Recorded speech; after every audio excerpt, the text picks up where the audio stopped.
But he made the stars.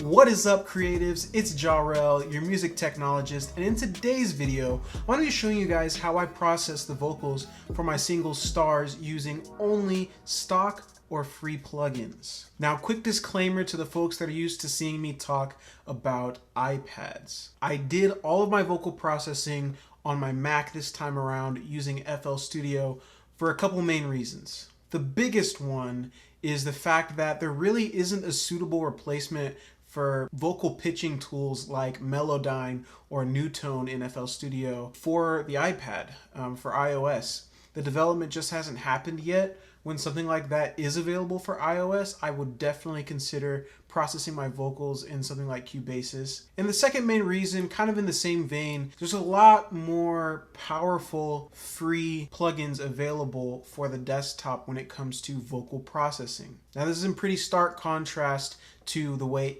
software instruments function when it comes to iOS, or DAWs, for example, where they're a lot cheaper on iOS and they're actually pretty powerful. It's kind of the other way around when it comes to vocal processing on the iPad. Effects plugins that can do that at a high level are generally pretty expensive, like the FabFilter plugins, and there's a lot less support. So all that being said, I decided to do my vocals in FL Studio. I'm going to show you guys exactly what I did, exactly what plugins I used, and exactly how I came to the result that you heard. If you haven't heard the song, definitely check that out. Everything's in the description. It's my song called Stars, featuring my brother Noble. Without further ado, let's jump into FL Studio. All right, so here we are in the FL Studio project that I used. As you can see at the very top, I just have the full instrumental. There's no effects on this other than the compression that goes on the master channel. Down here is the verse vocals. Over here is my brother's verse vocals. Right here is the pre-chorus, and then the chorus is kind of spread out. Don't at me. I'm not the best at making my projects look super organized in the playlist, but I make it functional. It works.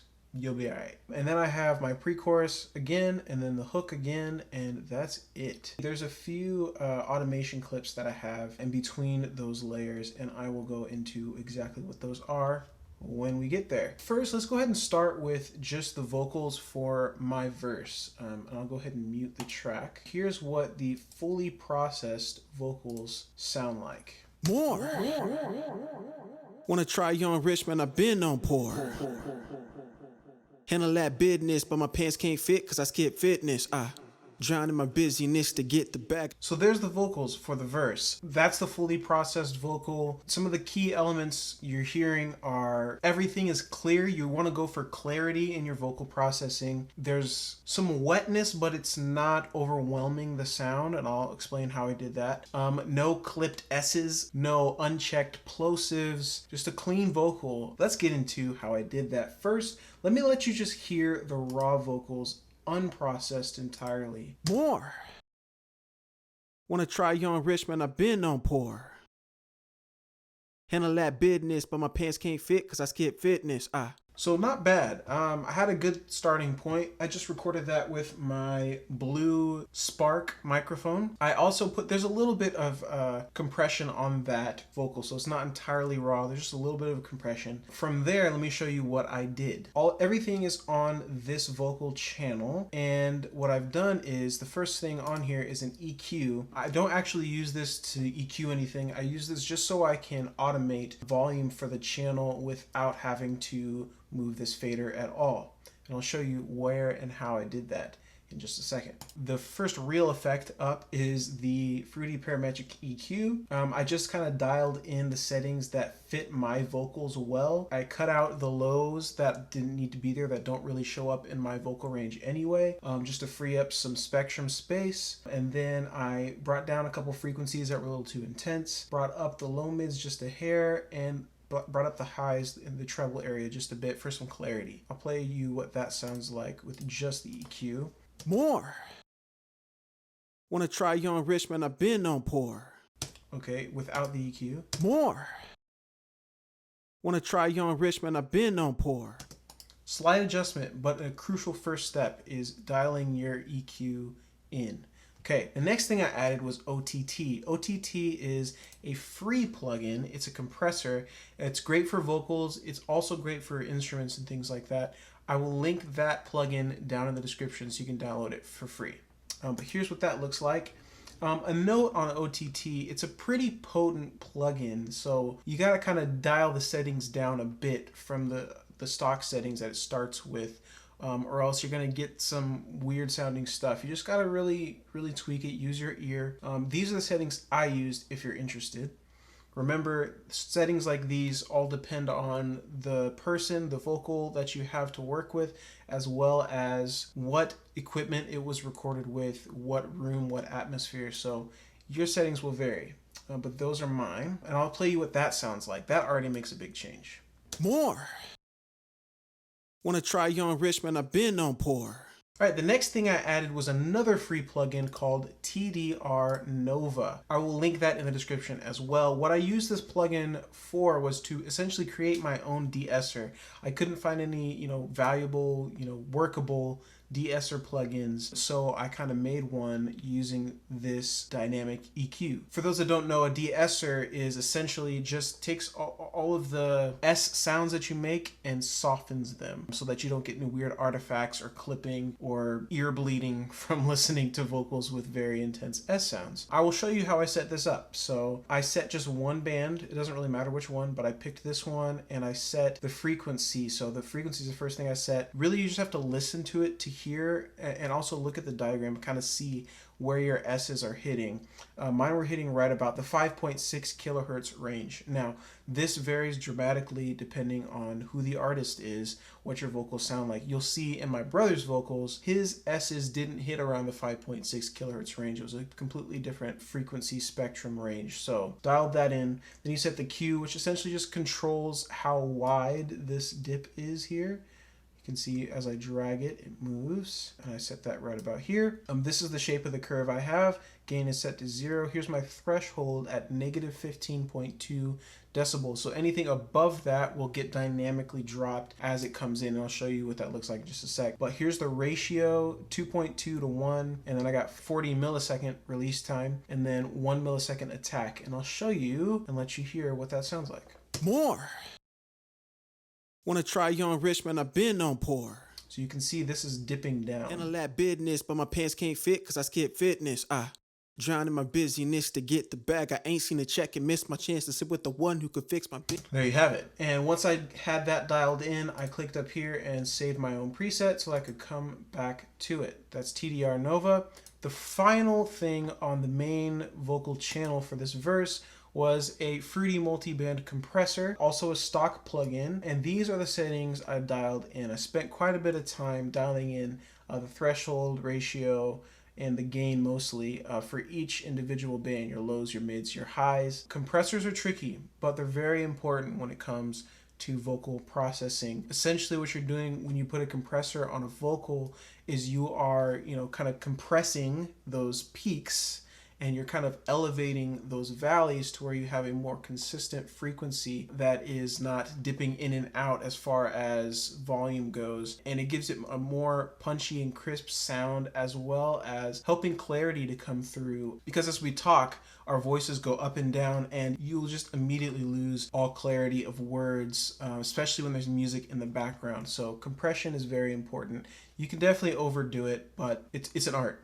I'm still learning. I don't have it mastered, but this is what I did. So that was the main vocal processing for my verse. Now from there, I did something called parallel compression. I bust this channel over to another channel here, and you can see all you had to do to add that was click this little arrow here, and that filters some volume from here over to this channel, and this is how much volume I brought over. Now on this channel, I've put a parametric EQ, and I want just the very high range. I EQ'd out everything that wasn't in the highs because I'm just compressing the highs here. This is important. So from there, I tried OTT, didn't really like it. Fruity compressor is what I added. It's just stock compressor. Here's the settings I dialed in. It's a pretty aggressive compression. When it comes to parallel compression in this technique, you really want to compress the heck out of the highs, and you kind of add that back in, and that adds some more crispness. And here's what that sounds like together. More. Wanna try young Richmond, I've been on poor. Clear signal, and we've got that punchiness that we wanted. From there, I wanted some delay and some reverb going on. Now, this is going to be my #1 pro tip to any of you guys out there that are looking to process your own vocals. Don't throw reverb and delay on your main channel. You're going to get that boomy, echoey sound. It's going to be too much. There's a way around it. So what I did was I sidechained this channel to a separate bus that I created, and I put the delay and the reverb on their own channel. So over here you'll see I have a channel called delay bus and reverb bus. So on the delay bus you can see I've sidechained this channel to this channel. We have that much volume, and all you have to do to add this is to, instead of just clicking here, it's not the same as just adding the channel. You have to right click sidechain to this track, and from there you can drag up the volume to where you need it. And this is what I put on this channel. I have a stock Fruity Delay 3, and these are the settings that I dialed in for that.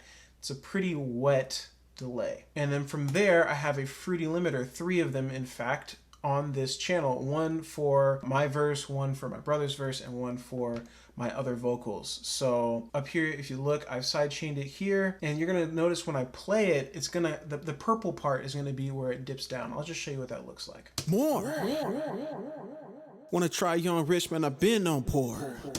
So what's happening is the purple part is where the vocal is dipping down. So it's, my vocal is cutting through the delay. Essentially, you're only really hearing the delay when I have a quick pause in there. So my vocal is cutting through its own delay. And that's a pro tip for sure. Helps you keep clarity, but also have the effect of a nice delay. I did the same exact thing with a reverb bus. So I put a reverb on here. The reverb I used is Fruity Reverb 2, stock reverb. It's pretty wet. And then I have several limiters on here, Fruity limiters, just an individual one for each track that I sidechained. So I sidechained my verse channel over to the reverb bus, and this is how much volume I'm giving that. So there are a couple things that I automated for my verse, and I'll show you what those look like in the playlist. So I have my delay right here, my delay bus. I wanted my delay to be even more dramatic in a couple of spots. So that's what these little square peaks are. So when I say more, I wanted the delay to be really intense. So I turned up the wet knob on my delay to the max for those 2 chunks and brought it back down to a standard low setting for that. And I have a couple extra spots in here where I did that as well. So if you listen, you'll hear it gets really intense for these 2 chunks. More. Wanna try young Richmond, I've been on poor. Handle that business, but my... Exactly. So that's actually all that I automated for my verse. From there, we will go to, I'll skip the pre-chorus and chorus, and we'll go to my brother's verse. His vocals sound a bit different because he recorded his vocals using a different mic in a different room, completely different environment. And this is what we got the vocals to sound like after I processed it. Here's the whole thing. My eyes are in orbit, constantly spinning, can't keep them in focus. Reaching for everything, green can't ignore it. Skipping my God and them things is important. I'm up all day, but my soul is still snoring. I gotta wake 'em up. Get my Bible in my coffee cup. Maybe I'll just hit my girly up. No one not out of focus, but I'm squirrely, huh? Distractions. I see the light beam through the sky. So a couple key techniques that I did here. I didn't have any ad-libs in my verse, but he had some ad-libs in his verse. Here's a pro tip, really simple, but it adds a lot. His verse vocals, his main vocals, I have those centered rather than panned anywhere. His ad-libs, I have stereo panned to the side. It adds a whole lot of dynamic sound to your mix when it comes to vocals. So on top of that, I'll show you the full effects chain, and here's what it looks like. So over here, this is the main channel for his verse. Have a parametric EQ on it, kind of similar to mine, rolled off the lows that didn't need to be there. His is a little bit different because his source material was a little bit different because his microphone sounds different, his voice sounds different. Rolled down the lows a little bit actually. The mids actually kind of brought him up just a hair. And the highs, added a little bit of highs just to get that clarity. Then I added OTT. His settings are a little bit different than mine, but this is what they look like. On top of that, did TDR Nova again for that de-esser, and like I said, his frequency range for his S's were a bit higher, so something you gotta dial in. His was more around 6.9 kilohertz, mine was more around 5.6, kind of varies depending on the person. And then I also have a fruity multi-band compressor on top of all of that, and here's what that looks like, but I really tweaked those and dialed those in. From there, I have another just standard EQ. Again, this one I didn't use to actually EQ the vocals. I'm using it to automate some volume here, and I'll show you what I did for that. So in his verse, there was one spot that just needed to be heard better, and I went in here and I automated it up ever so slightly. That part actually kind of dipped down in volume a bit, and I wanted that to come out clear, so I turned the volume up on just that little section right there. Stuff like that that makes the difference in how a mix turns out. I also have another volume automation, specifically on the Adlibs though. I just wanted one of his Adlibs to be a little bit louder, so I automated that. Distractions. I see. Gotta have one of those in your verse every once in a while. I also just automated his delay channel to be a bit higher than mine as far as how much delay was gonna come through. So as you can see on my verse over here, the delay is set pretty low, but on his verse, I have it a lot higher. Just sounded better that way. So that's all the automation I did. So if we go back to the mixer channel, I have a separate channel specifically for his Adlibs, and this is how I EQ'd it. It's a little bit different. I brought up the lows a little bit, didn't bring the highs up as much. Then I have a stereo shaper. So like I said, I stereo panned his Adlibs to kind of open up the mix a bit for the vocals. Super cool effect and super subtle, but it works. So this is another pro tip. I'm using Fruity Limiter, another stock plugin, as a noise gate. So I did chop up some of his Adlibs manually, but also some of the Adlibs I didn't. If you notice right up here, this is one big long chunk. There's obviously going to be noise in between those sections. So rather than going in and manually slicing each one, I just created a noise gate, and you can see the settings here for that. And if I play it, you'll see it's totally dropping down the frequencies when he kind of stops saying whatever it is he's saying. Eyes are in orbit, constantly spinning, can't keep them in focus. Reaching for everything, green can't ignore it. Skipping my God and them things is important. I'm up all day, but my soul is still snoring. So every time he's not talking, it's essentially cutting out all signal, which saves me the job of having to individually chop those. Pro tip. The last thing on this channel is the EQ. That again, I didn't actually use the EQ. I used it for automating volume, and I already showed you that. And I bussed the Adlibs to their own bus. So I have a parametric EQ on that, multi-band compressor for that, and some TDR Nova for some de-essing. And from there, that bus is bussed to the delay and reverb bus so that his Adlibs can get a delay and reverb as well. Buses can get a little bit confusing, so you really have to think about what you're doing. It can get messy. Clearly, I'm not the best at organizing my mixer panel, but I did it in a way that worked for me. Whatever works for you is how it works, as long as you know where everything is. So that's my brother's verse. From there, I'll take us back to the pre-chorus vocals, and those are right here. So if you look at the automation clips, there's a few things I automated here. I opened up the delay again for the pre-chorus because I wanted a lot of delay. I wanted my reverb to cut out during the chorus. I didn't want it to bleed over, so that's what these two are. And then I have a couple spots where I just needed some added clarity in each section. So I kind of boosted the frequencies a little bit using the volume, output volume here. And that's pretty much all I automated. I'll play you what the fully processed vocal sounds like right here. Look at her starstruck. Well, you want it all, huh? God stuff. But that don't pause, bro. Looks like the mantra. One set of hands holding the planets, they don't fall. And we think we handling it all. So, first set of singing vocals. Singing vocals are a little bit different when it comes to processing them in comparison to rap vocals. So a couple things I did different. First things first, I auto-tuned. And I did just throw a basic auto-tune on top of it. I used Newtone, which is built into FL Studio. I'll show you what that looks like. So in your mixer panel, you can honestly just throw Newtone on any channel you want. I'm gonna throw it on the master just to show you what it looks like. Unfortunately, I can't show you exactly what my Newtone settings were because I exported. You have to export the audio at the end after you've already finished processing it, and then I just happened to delete the channel afterwards to save up some processing power. But suffice it to say, Newtone is a very, very convincing replacement for Melodyne. It lets you manually map the pitch of your notes and is actually quite powerful. It's pretty much, like I said, the main reason that I don't process my vocals on my iPad, because there is no suitable replacement for Melodyne or Newtone on an iPad. So you throw it in, you can load anything in here, click this floppy disk here, and you can load a sample.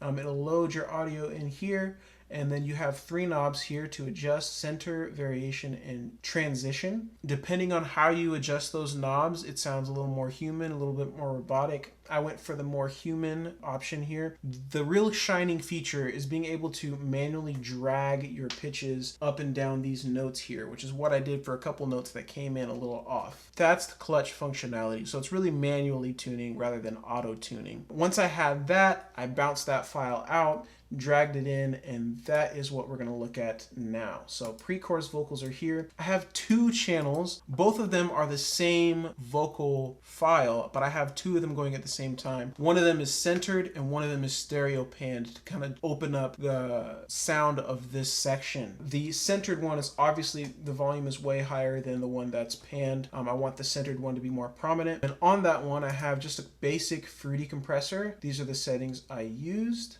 Okay, then I added on top of that a fruity multi-band compressor. So a lot of compression going on. I chose not to use OTT on this because I wanted a bit of a different sound. These are the settings I dialed in for the multi-band compressor. And then I have a parametric EQ. Not quite sure why I didn't put that on first. If I had to do it again, I would probably put my EQ before my compressor. But these are the settings I have. Now this was a little bit more extreme. I pulled out a lot of the low frequencies because I wanted this to be a bit more of a trebly section, a little more breathy. And I definitely think that came through. And then an EQ just for volume automation again. And then TDR Nova for some de-essing.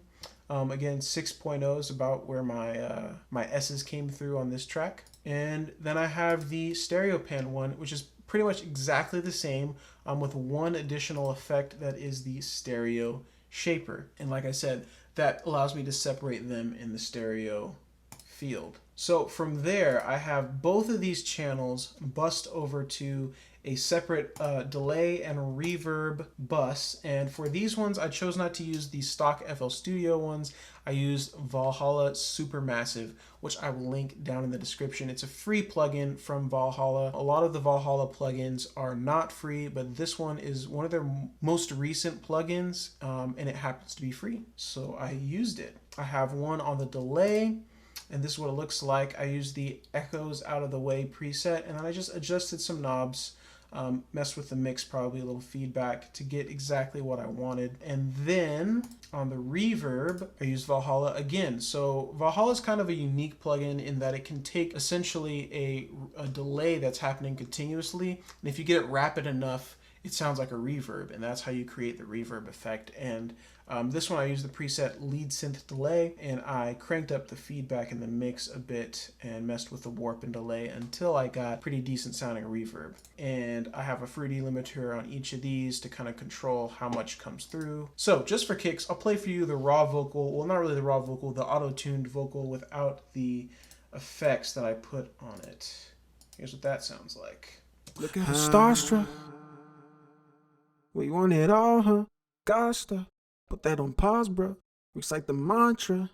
One set of hands holding up planets, they don't fall. And we think we handling it all. Not bad. Kind of sounds like it's in a can a little bit. I think my EQ fixed that a bit. But yeah, turning that into this. Here's the wet vocals. Look at her starstruck. We want it all, huh? Gosh, put that on pause, bro. Recite the mantra. One set of hands holding the planets, they don't fall. Not bad. From there, we'll move on to the hook vocals. There's not a whole lot going on here. It's just saying he made the stars. But what I did was I have like probably 5 or 6 tracks of me saying that he made the stars. So the he made the part, I have a stereo pair, one on the left, one on the right, of my vocals way up high. And I can play you what that sounds like. But he made the... So on top of that, I also added one that was a lot lower, and that one is centered instead of being stereo separated. Here's what that sounds like all together. But he made the... So that's kind of just my regular voice saying he made the, and that one's centered. And then when it gets to stars, I have one that's my normal voice, and I have one that I've pitched down below. So here's what that sounds like. But he made the stars. So you can hear the low stars and the high stars. And what I did on that was the stars portion has its own channel, and the 3 different he made the sections have their own channel. So I can show you how I process that. These are the stereo separated ones, as you can see by these 2 knobs here. So the left side, they're each processed identically, but they have their own channel. So on the left, you can see parametric EQ, really cut out the lows, multi-band compressor, and some TDR Nova for the de-essing. And I did the exact same thing on the right side, and then on this one here, obviously parametric EQ is a little bit different. This is the regular vocals, not the high-pitched one.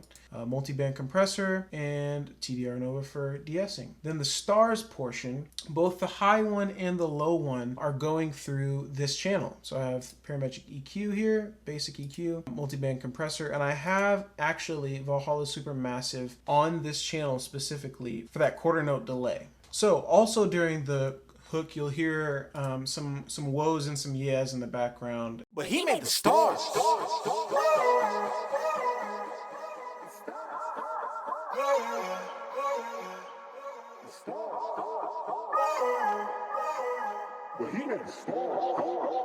So I did a really similar technique as I did for the he made the stars part for the woes and the yes. I have 2 that are pitched up the octave, and those are panned hard left, hard right, and then I have a centered one that is actually just my normal pitched vocal. Here's the effects I put on that. Here's the centered one. So that is kind of deceiving. I did stereo enhance the centered one, so it's not really centered. It is stereo separated, but it's not 2 separate vocals for it. So got a little parametric EQ going on and a multi-band compressor, nothing fancy. All 3 of these channels go to a reverb and delay bus, which I use Valhalla SuperMassive for. And then these are the stereo panned ones. They're going to be a little bit different. The EQ slightly different, and then yeah, it's probably the same stereo enhancer and multi-band compressor. So at the very end, once I had all of that stuff mixed together, I wanted to go to my master channel and just get a really good mix, maybe the basics of mastering, and I went to add a multi-band compressor, tweaked that a lot myself, and then I have this fruity decibel meter just to make sure everything's lining up at 0 as I'm playing. If I got it right, it should. But he made the stars.